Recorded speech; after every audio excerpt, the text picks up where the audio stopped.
Just give it another couple of minutes. I know the lunch and learn was running pretty close to time. Yeah, So no, that's okay. I know that with conferences, people are a little behind and trying to get to the different links. So totally okay with waiting a few minutes.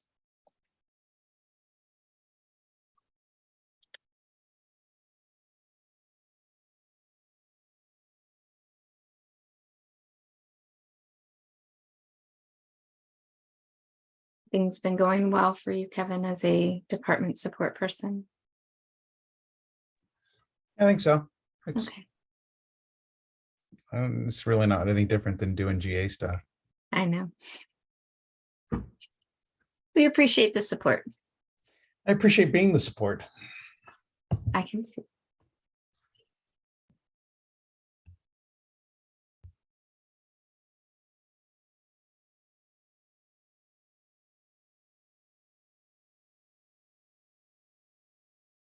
Let's see, it's 11 for Jordan, so she's had enough coffee by this point. I think she's okay.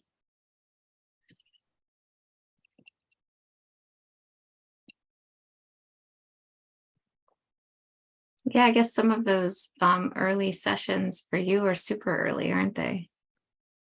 Yes. However, I didn't go to the earlier sessions because I had some meetings this morning. But yes, because Central Time, because 9 a.m. Central Time is 7 a.m. my time. Right. So Yeah, that's true. which is not terrible, but a little early. It is. It is. It's a little This is early. I'm up before that, but not that I necessarily want to be attending a workshop. I mean, maybe if it was in person, maybe it would be a little bit different. Yes, that's true. Yeah, it's true. We still got business on the top and PJs on the bottom because you know yeah. that's the Zoom world we live in. No Yes. shame in my game. No, very much so. Very much so. Got my blue shirt to, be like representing Chicago school, my Chicago school background, but you have no idea I know about the puddle of puppies at my feet and everything else that I have going on around me. So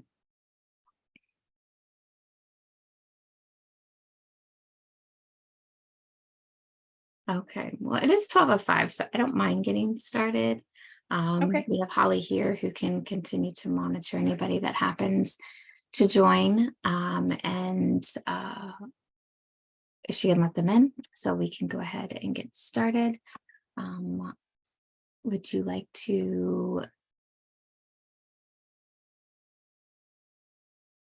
Well, I guess I need to advance the slide, don't I? That's the thing about sharing. Okay, there you go. You can go ahead and get started. Hi, everyone. My name is Jordan Gross, and I am an alumni. Is it alumnus or alumni? I don't really know which one it would be, but I am a former Chicago school student. I graduated last August, and now I am a clinical professional counselor intern here in the state of Nevada. I currently live in Las Vegas. I have been working with Dr. Crowley since the beginning of my journey at the Chicago school, and she is a wonderful mentor of mine, and her and I have been working together specifically on the presentation we're going to be presenting to you today. Her and I work specifically with the LGBTQIA+ community, and specifically her as a supervisor. She's going to be giving us a little bit of insight into how the competencies, what are they, why don't we have them, and sort of the overall what we need to do as a community of mental health professionals to make sure that this particular population is taken care of ethically, morally, and sort of to give them give them what they deserve, just like everyone else does. So I am super excited to present this for you with her today. And we hope that we can give you a great platform to discuss and ask as many questions or sort of give your insight into this particular topic, as it is something that her and I are going to continue probably working on to see how we can actually put this into play. So I'm super excited to be here with you today. And I hope that you get as much information out of this as we did putting it together for you. Thank you, Jordan. So my name is Dr. Amy Crowley. I am a full-time faculty member in the Counselor Education Department Clinical Mental Health Counseling Program here at the Chicago School of Professional Psychology Online. I've been here for just under 8 years. And during my time here at the Chicago School, have had many opportunities to work with students like Jordan on various projects. It's been very exciting. I've been here long enough to see quite a few cohorts start and graduate the program, which is always so rewarding. So it's so much fun to have our alumni come back and continue to participate in activities that our department does. In addition to being a counselor educator, I am a therapist and a supervisor. So today, the perspective that I will be speaking of is a little bit of a clinician, but mostly from the educator and the supervisor's perspective, since Jordan will be giving us some insight into her perspective as a student intern, as well as a new professional in the field. This is a topic that is very near and dear to me. I also have a PhD student in our counselor education department that is researching along the lines of the level of outness of supervisees in pre-licensure supervision, and whether or not they felt support in that process. And so it does sort of tie a little bit into the topic that we'll be talking about today with competencies. There are a whole lot of initials behind my name, and the gist of all of that is that in addition to my role as a counselor educator and supervisor and clinician, I do a lot of education in our community. I am a certified sex educator. I am an addiction professional. I am an approved clinical supervisor. I am a certified DBT therapist. I'm a board certified telemental health therapist. So it just opens up amazing opportunities for me to work with not only clients of diverse populations, but also to engage with other professionals in the field. And one of the reasons that's really important to me is because I know from my own training, as well as training counselors, that we have a lot of gaps in our field, things that we don't teach, things that are really important for us to be teaching. And if we're not learning them in our education, the next opportunity we have to learn about them is in our professional practice. And where do we learn best in our professional practice? In workshops like this, working with other professionals in the field. So I'm excited today to have an opportunity to talk to everyone about some of the competencies as they relate to working with the LGBTQ+ population, or in what you'll learn today, the lack of competencies for doing so and what that means for our professional practice. I also love presenting with our students and our alumni, so this is a great opportunity for Jordan and I to continue our work together, and we're excited to take this topic and continue with it even after today's workshop, because we both agree that there's such a dire need for continued research in this area, which we'll talk a little bit more about today. Jordan? So our objectives for all of us today, for you to be able to identify the competencies related to counseling LGBTQIA+ individuals, be able to understand the importance of these competencies as it relates to graduate student interns and supervision, be able to discuss supervisory competencies when it comes to counseling this population, and discuss new ways to implement supervisory competencies within this population, because there is that gap that Dr. Crowley talked about, and we want to be able to figure out how we can fill it and how we can actually have this as a part of the supervisory competencies. All right, so here's a graphic that I wanted to have added to the presentation. And one of the reasons this is really important to me is, as a counselor educator who specifically teaches diversity and multiculturalism here at our CMHC online program at TCSPP. I also teach for another university, and I teach a class called Social and Cultural Competencies to undergrad students seeking a degree in substance abuse counseling. Is when we teach these classes, we find that oftentimes as we talk about cultural competencies, when we talk about diversity, individuals automatically default to race and ethnicity. And that leaves a whole lot of other identifiers, a whole lot of other labels, if you will, that somebody may connect with, or the intersectionality of those identities. And I really find myself doing a lot of education around, please step outside of this just being about race, just being about ethnicity, that it goes beyond that. And so, of course, today we're going to talk a little bit more specifically about sexual orientation and gender identity. However, every single individual that has a sexual orientation and a gender identity also has a race, also has an ethnicity. Has an educational status, has a marital status, has an ability status, has a language that they use both verbally, auditorily, even in written form. They may have ties to religion or spirituality. They may have a mental health status. They may have an identifier connected to their age, their geographical location. Like all of these things impact an individual, and the intersectionality of those identifications do as well. And so I want us to be kind of keeping that in the back of our mind as we're talking more about these competencies, because we will speak specifically about multicultural competencies. And talk about some of the gaps there. But I want to make sure that we as an audience are keeping in mind that diversity isn't just race and ethnicity. And in the context of our presentation today, it isn't just about sexual orientation and gender identity. There's a lot more to these. And I want to make sure that we're keeping that in our mind as we're continuing forward. So some of the competencies that we're actually going to display for you today and go into a little bit more detail are of SAGE, AMCD, and ACEs. And when I was putting this presentation together with Dr. Crowley, I was sort of tasked with trying to find competencies in general and actually going through and reading all of them and actually reading through like what do they have in there specifically related to the LGBTQIA plus population?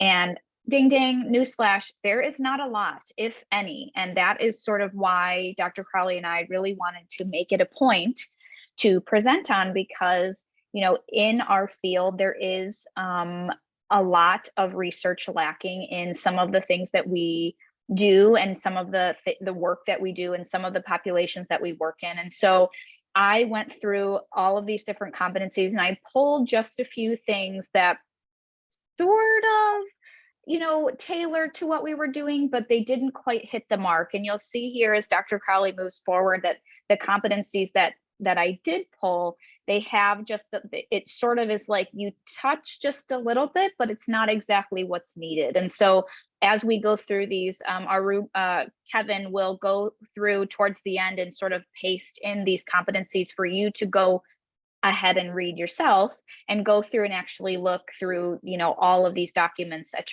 your leisure. But yeah, these were interesting to go through because I know that competencies in clinical mental health are very important. And as we learn as students and as we learn as new professionals, like these competencies are what sort of help progress us through and make sure that we are, you know, maintaining our ethics and making sure that we're being compliant and, you know, we're going through as professionally as possible. However, when there isn't specifically related competencies to working with a population such as the LGBTQIA, it makes things a little difficult. So that's what we're going to sort of go through today and sort of bring in a discussion, informal discussion, if you will, to sort of talk about, you know, how could this be framed differently? How could this be, you know, implemented in a different way? How can we tailor this to this particular population? So we're hoping that the couple of you that are in here that we thank so much for coming in to listen to us today, that we can have a little bit of an informal conversation about it. Yeah, this is one of the interesting parts of the conversations that Jordan and I had in preparing for this is As a counselor educator, when we are training students in our program, we rely very heavily on our code of ethics. We rely very heavily on our best practice documents and our competencies documents, and we're constantly referring students back to them. Go look, go read, go do your research, go make sure you understand these. And we certainly are by no means saying that these competencies are not applicable in the field. Yes, some of them are quite dated. And just in general need some updating. However, what we were finding in our conversations as a counselor educator and supervisor, and Jordan as a student in our program, was that, well, where do I find the information if I can't find it in the competencies? And if it's not in the competencies, how evidence-based is it versus opinion-based? And so there was a lot of, well, I can talk from my 25 plus years of experience as a clinician. However, that's not necessarily peer reviewed. It's not in print. It hasn't been published. It hasn't been, vetted through a task force, things of that nature. So it was really important that as Jordan and I were doing our research for this presentation and just sort of in general for the topic, that we wanted to make sure that we, identified that we are by no means throwing all of these competencies and best practices out. We understand they absolutely have a place in the field of clinical counseling. It's just we were noticing that there were a lot of things lacking. And this is something that is happening in other areas of research. For example, there are some individuals who are researching the lack of leadership and the role of a leader in professional associations when it comes to things like best practices, codes of ethics, and competencies. And so while task force and groups of individuals can come together and do their very best to make sure that they're creating documents that will inform our practice of counseling, the reality is they're not going to hit every single mark. And so it does take individuals like us, it takes discussions like the one we hope to have today to go back to these groups and say, hey, we think there might be something more worth looking into here. And so part of our conversation today is just starting to gather that information. I see that Kevin put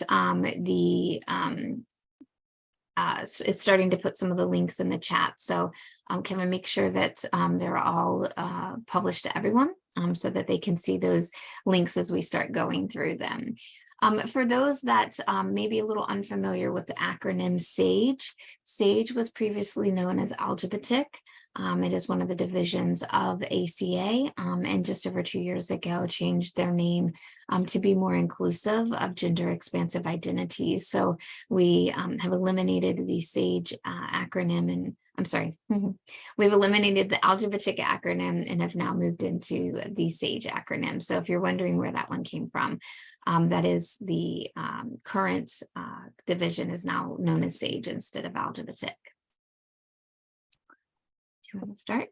Yes. So you'll see down at the bottom here, the LGBTQ citation. That's because this was created in 2013. So obviously it's a little outdated, like Dr. Crowley was talking about. So these competencies from SAGE are the ones that I pulled specifically that sort of apply to what we're talking about, but also sort of give us that, like, okay, how could we better word it? How can we better expand this to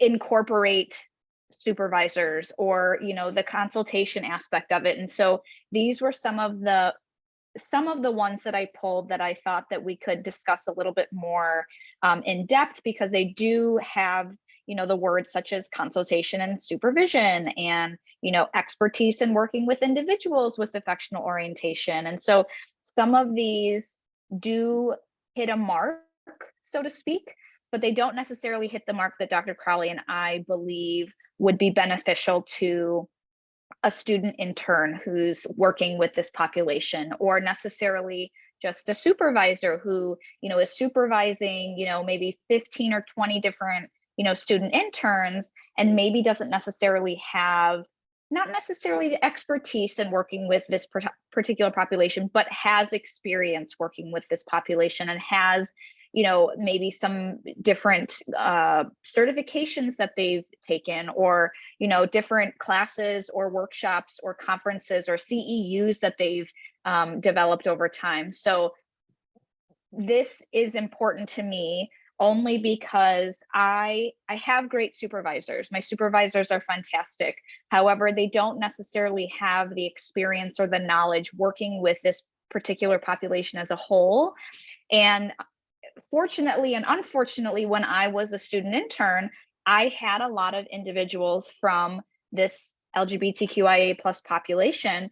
And so when I was bringing these particular cases to supervision, there was just a very general sense of how to go about it, what different theories to use, what different tactics to use, what different coping mechanisms, but it came from a very general bubble, and it didn't come from a necessarily a specific bubble tailored to this particular population. And so that's why I am so passionate about presenting and doing this type of work with Dr. Crowley, because as a student intern, I know what I went through, and I know the type of supervision processes that I went through, and it didn't necessarily tailor appropriately to what I needed. So that's sort of where this comes into play. And I do want to make a quick point. You'll see an acronym here on this page specifically as LGBTQIA. And in our typical acronym that we use when referring to sexual orientations and gender expansive identities, one of the things that it is obviously missing is the T. And when SAGE, previously Algebra-TIC, developed these competencies, they specifically set apart the population of transgender and gender expansive individuals because they recognize that there are very many competencies that relate to that population that don't cross over to the LGBTQIA population. There's also a WPATH standards of care for transgender health that was taken into consideration when writing the competencies of working with transgender clients that didn't apply fully to those that we were looking at with asexual and sexual orientation identities. So if you're wondering about some of the differences in the acronyms, this field has a lot of acronyms. And they're sometimes difficult to keep up with, but I did want to make sure that I offered that clarification since it is a little different here. And sort of as you've had a moment to look at a few of the competencies that Jordan pulled for this particular slide, you'll see that it does talk about the importance of a counselor seeking consultation and supervision from an individual who has knowledge, who is that they're using resources in their community. That they have, maybe they can find somebody that has a skill set. And what we're finding is that a lot of times supervisors are more general versus having the actual training with the population. So students may have on-site supervisors that are able to provide them amazing supervision, as Jordan said, but if they don't actually have the knowledge, awareness, and skills related to the particular population of LGBTQIA, then where is Jordan supposed to go to seek that supervision, especially as a student intern who may have concerns about, well, I'm so new. How do I advocate for myself? How do I ask for these resources? Or, there's only 2 supervisors in my entire agency and neither one is. What are my next steps? And so we do want to talk a little bit more about that as we continue through the presentation today. So, okay, yes. So this is sort of, I tried to not push it all on one slide because it can get overwhelming, but one of the other individual competencies that I pulled was this particular one that mentioned competent allies will. And when we think of competencies or being competent, that, what that brings up for me is like that individual understands, that individual has the knowledge, that individual has taken courses, CEUs, is licensed or certified in a particular area. So competent allies they will be able to educate themselves on current issues. They will involve themselves in the community. They will attend workshops, seminars, conferences, and meetings. So that sort of stuck out to me because I know that individuals who are willing to put themselves out there and go to different meetings and go to different conferences such as like this and take different certifications are understanding of how important that is to working with counselors who are providing help to this particular population. And especially when you have new student interns who are, they're floundering, like this is a huge field to go into. And there's so many different diverse individuals that we work with, just like Dr. Crowley mentioned at the beginning. There's so many different individuals out there, and having a supervisor who is competent in one particular area or multiple areas really does make it easier for the student intern to feel comfortable being able to provide services to these individuals, because they have someone behind them who can understand and give them the resources necessary if there's conflict, if there's things that come up that I don't really know what to do here, how do I move forward? So being competent doesn't necessarily mean like, oh yeah, I got my stuff together, I know what I'm doing. It's like, no, I understand from a deeper core level of how to treat and sort of go about working with these particular individuals. And one day in another presentation, when I have more time, we'll have discussions about the differences between allies, accomplices. Why can I never remember the third one? Advocates, allies, advocates, and accomplices. And I think in today's world, especially in today's sociopolitical climate, this is even more important to consider in terms of our ethical obligations when it comes to advocating for the clients that we are working with. Is we have and I'll openly admit I live in Florida, which currently is passing the highest number of anti-LGBTQ bills in any state in our country. And so even more so as a counselor educator, as a supervisor, as a counselor, it is very important that I'm remembering my ethical obligation for advocacy. And I'm understanding that even if I, as an ally, want to help a population and I don't know, but I can see that the world is turning against them, I need to find competent people that can help me to fulfill that role. And so I do also want us to be, very mindful of this population in general is currently under fire in our country, and that's across all states. I shouldn't say all, but many states right now. And so regardless of where you're located, this is a population that can absolutely use our support currently. Do you want to start with this one, or do you want me to continue? Yeah, go okay. ahead. All right, so our next one is AMCD, the competencies for the multicultural. And so it's really interesting because I know that as a student, when you are told like, hey, your next course is multiculturalism and diversity, you're like, we're just going to talk about, like Dr. Crowley said, race and ethnicity. And unfortunately, that's not how the world works. We don't just talk about race and ethnicity. We talk about so many other things underneath this giant umbrella, because as counselors, you think that you're just going to, and which this could be true. You just work with one particular population.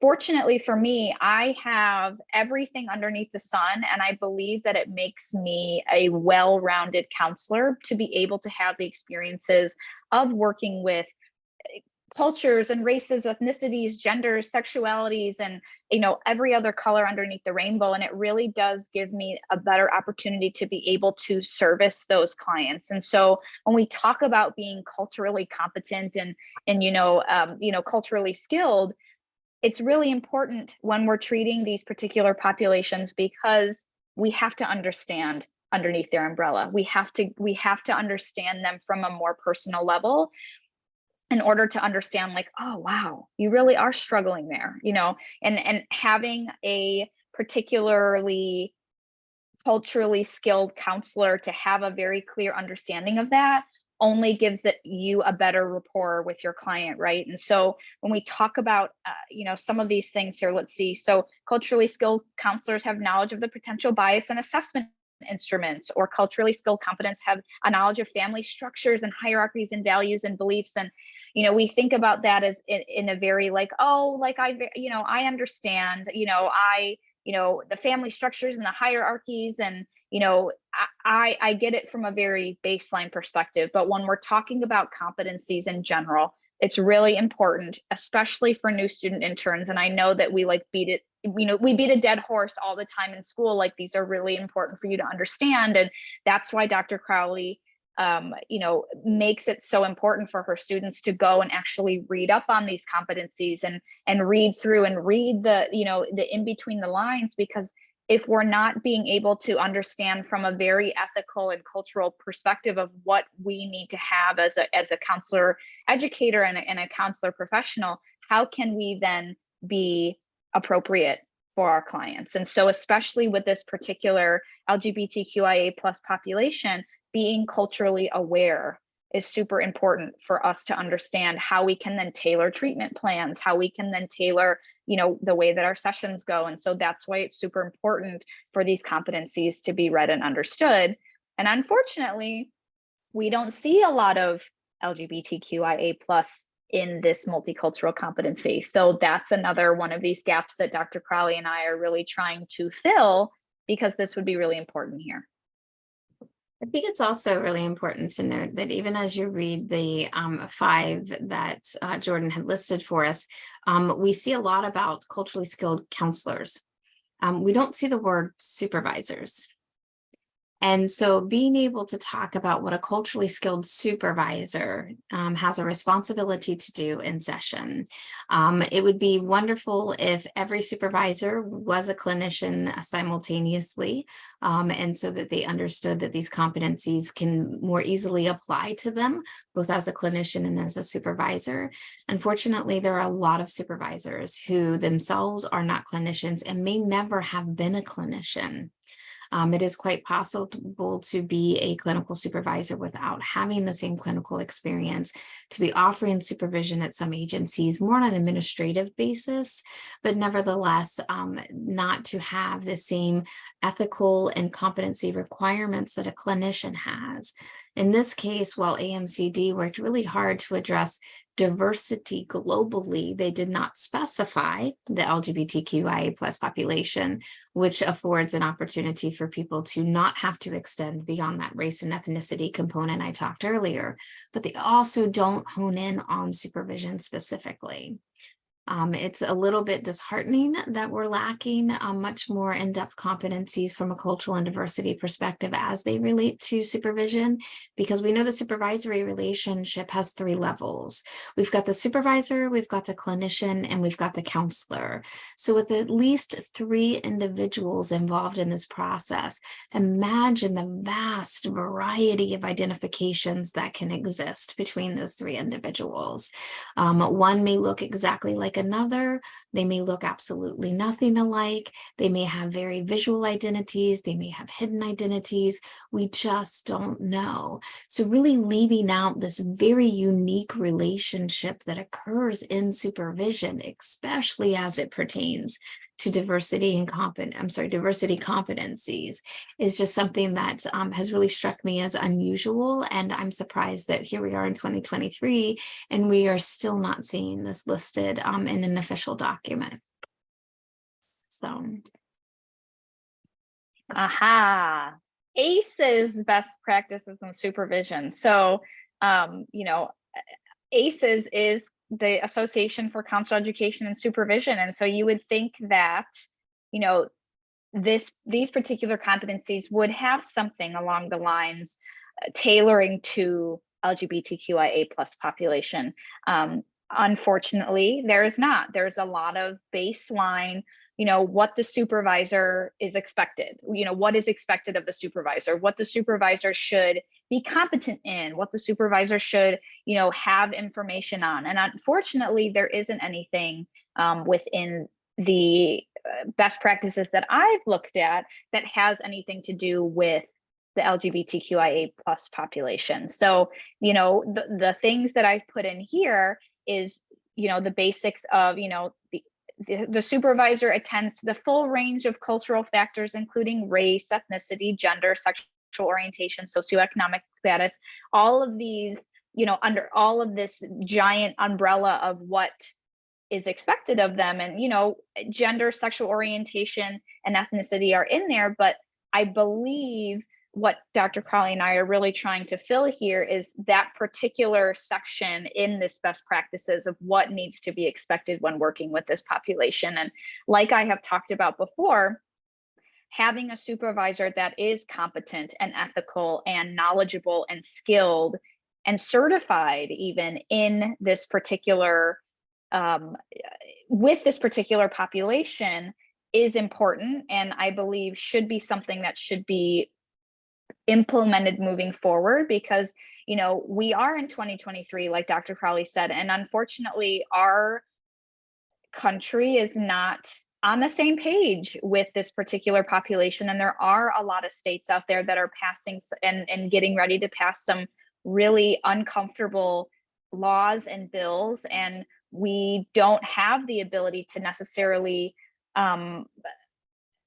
give this particular population what they deserve and what they need. And so when you have a new student intern or a new professional who's coming into the field and they're working with this particular population, how can we give the best information, the best knowledge, the best tools for them to feel comfortable and knowledgeable when working with this population? And so it was really kind of disheartening and disappointing that the best practices for supervision didn't have something put in place for this topic. And I think it is probably grounds for an email to say, hey, it sounds like looks like we need a little bit of an update, let me help you out. So that's where we're at with that in particular.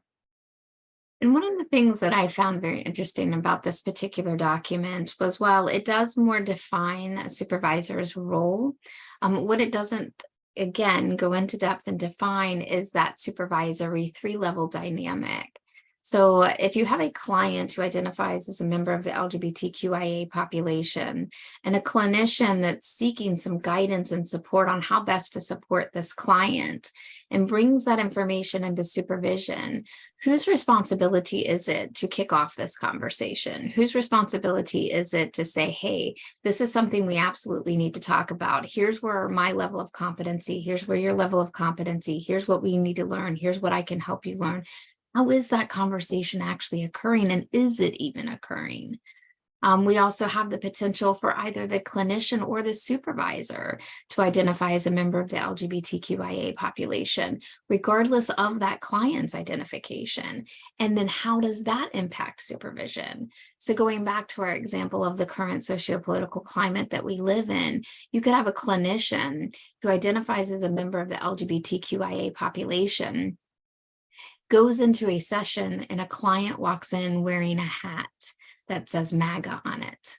And this is an example we use in our ethics class to talk about how that could potentially be triggering for the clinician to be working with a client they know may have some very deeply held beliefs. Here in the state of Florida, they just passed legislation that now allows medical professionals, including mental health professionals, to discriminate care based upon deeply held moral beliefs.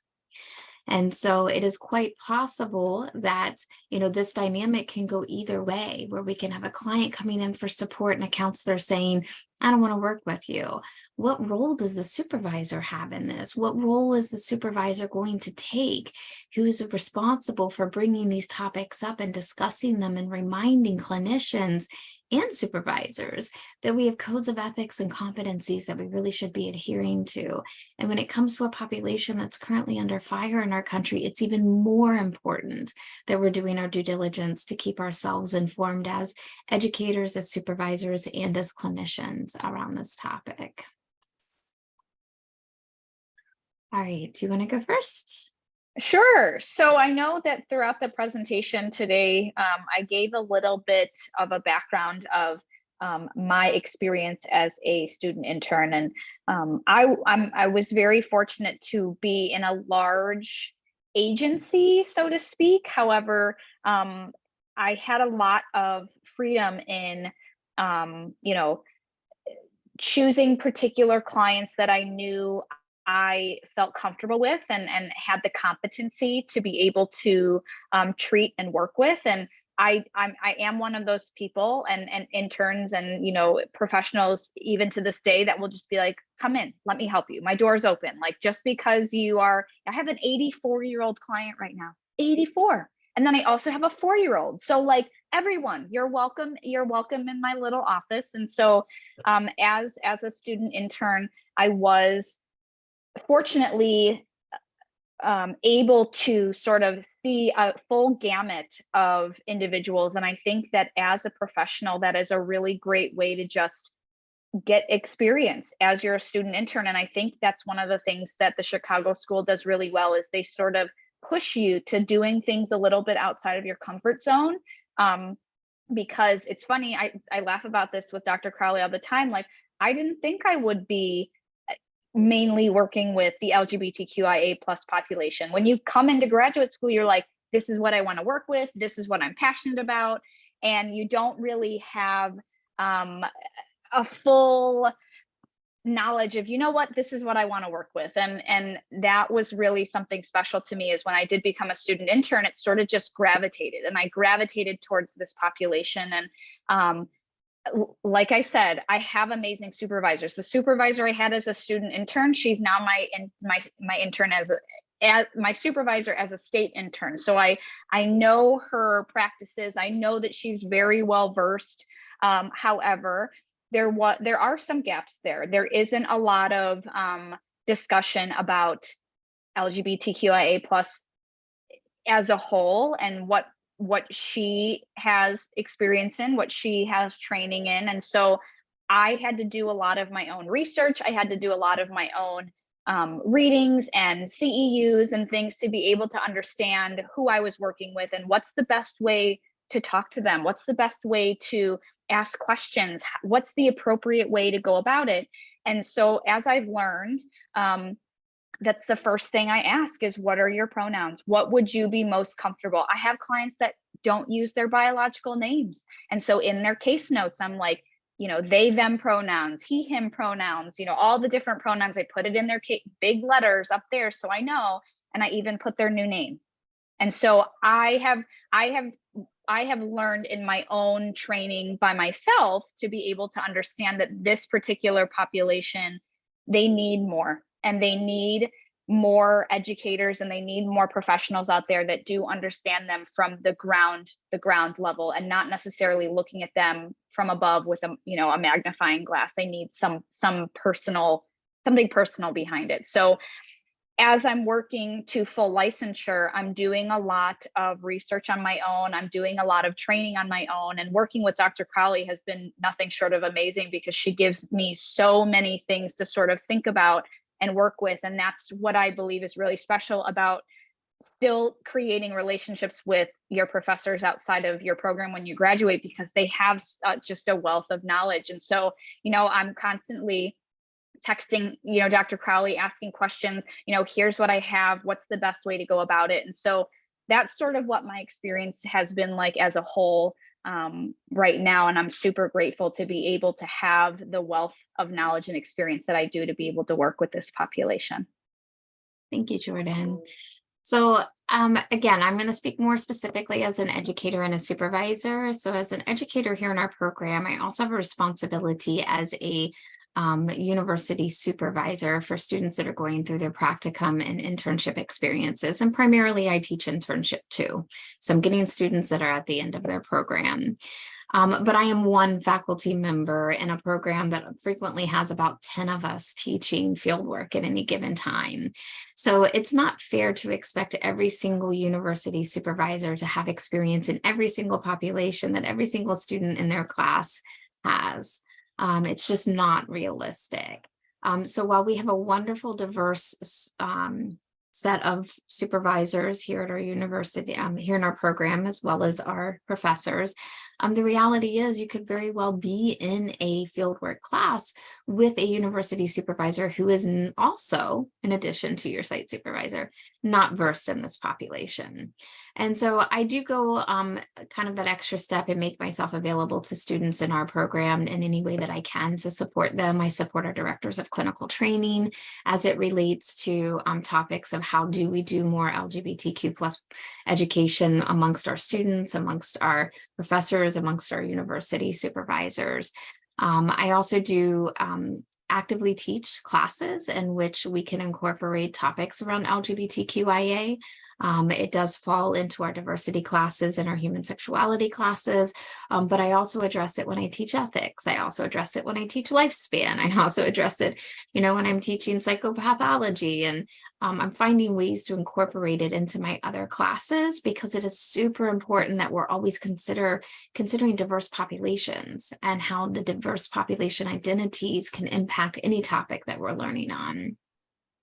As a clinical supervisor, I do have some pre-licensure individuals who will seek me out specifically because they're working with the LGBTQ population and they know that I have specialty training in that.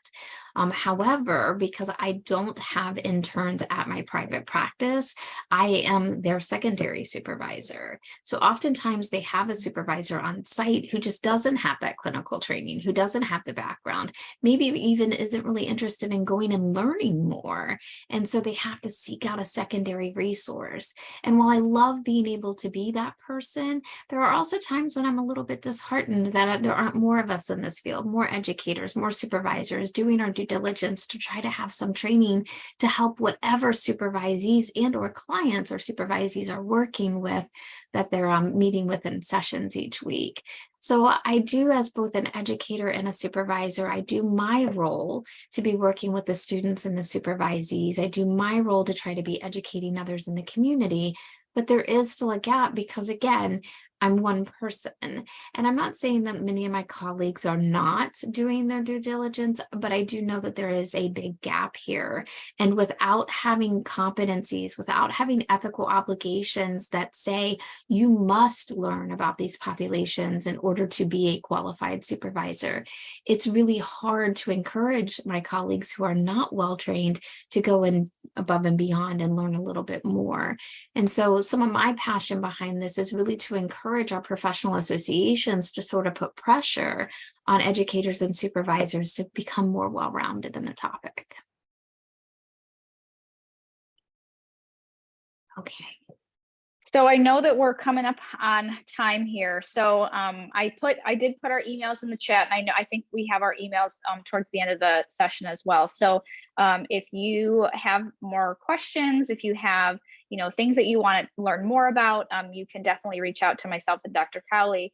However, one of the things that we really wanted to just sort of, obviously we don't have time for a full discussion today. However, I would love to talk with you on the side about how can we fix this? What are your experiences now that you would really like to, fix is not the right word I'm looking for, but how can we make it easier for you? How can we make your experience as a student intern or a new professional, or even as, a well-versed professional like Dr. Crowley, like how can we make this experience better for you working with this population or working with supervisees that are working with this population? What can we propose as a field to fill in this gap that we clearly have here? So that's something that Dr. Crowley and I really want to be able to sort of focus on in terms of discussion. And Dr. Crowley and I laughed about this before we presented, because we could talk about this for hours, and unfortunately we only have 50 minutes and we don't have a lot of time for Q&A. However, please feel free to email myself. I can't speak for Dr. Crowley, but I know I'm always welcome for questions and comments and a quick coffee Zoom session. Like, let's talk about it. Let's figure out how we can work together, because we can do so much more as a group and as a team than one person. So I'm really excited to be able to work on this moving forward. Yeah, and I'll just echo that and say we know some individuals have some really great experiences. They're very fortunate. They have well-trained supervisors. They have supervisors that are willing to go and learn more about a particular population, even if it's a population the supervisor is not working with, but their supervisee is. So we know there's some really great stories out there, and we want to hear about those as well. We want to hear the challenges. We want to hear the pitfalls. We want to hear the success stories. We want to hear about where you see the gaps being. We want to hear about where you would like more information to be shared. Maybe it is from an educational perspective. Maybe it's within a training program. Maybe it's site supervisors. Maybe it's post-graduation pre-licensure. All of these are different levels of training that are going to have to be considered if we are actually going to get to a point where we're going to propose competency changes. They need to be fairly universal in order to do that. So we need as much data, we need as many people talking about this topic as we can possibly get so that we have more interest in it. We've got more pressure we can apply to professional associations to really be doing their due diligence to include these topics and competencies as they're making revisions, as they're working towards further research and seeing what has and hasn't worked, because again, some of these competencies and best practice documents are getting quite old and it is time for them to be revised. And so we're really at a wonderful place where we can propose some changes for these task force to start looking into. So at the end, we have just a couple of the references, including the full references for some of the competencies we talked about today. And then I know Jordan did put our emails in the chat, as she said, so feel free to email us with questions and concerns. Email us if you want to chat a little bit more about the topic. Email us if you want a copy of our presentation. We would love to be able to share that with you, just to have some dialogue around this topic. And in the last, I'll say 2 minutes we have, if anybody wants to come off of mute, wants to throw question in the chat, anything that we can help with, more than happy to do so.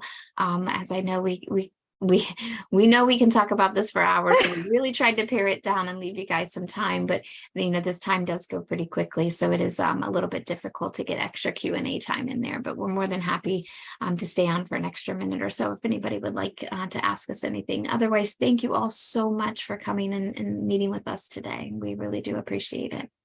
Yes, thank you so much for taking the time. And yes, I know if you have questions, if you would like a copy of the presentation, please don't hesitate to reach out to us, because Dr. Crowley and I are super passionate about what we do and the individuals that we work with. So please don't hesitate to reach out to us. Thank you, everyone. I appreciate it. Thank you, Dr. Crowley. It was so fun. I can't wait to do it again. I know.